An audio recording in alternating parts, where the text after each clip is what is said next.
Root biscuit കഴിച്ചിട്ടുണ്ടോ? അപ്പോൾ അതിൻ്റെ ചെടിയാണ് ഇത്. നമ്മുടെ നാട്ടിലിതിനെ കൂവ എന്നൊക്കെ വിളിക്കും.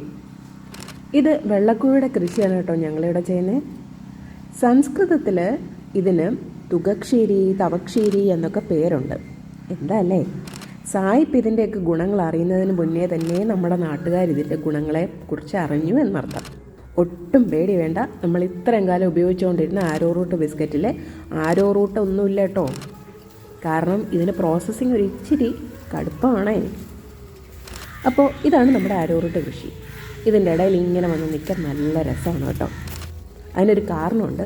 ഈ മണ്ണിൽ ഞാൻ അല്പം പോലും രാസവളങ്ങളൊന്നും ഉപയോഗിച്ചിട്ടില്ല. മഞ്ഞും മഴയും കാറ്റും പിന്നെ ചാണകപ്പൊടിയും ചാരവും സർവോപരി സൂര്യഭഗവാനുമാണ് ഈ നിൽക്കുന്നതിൻ്റെ ഒക്കെ തന്നെയും ഉത്തരവാദി.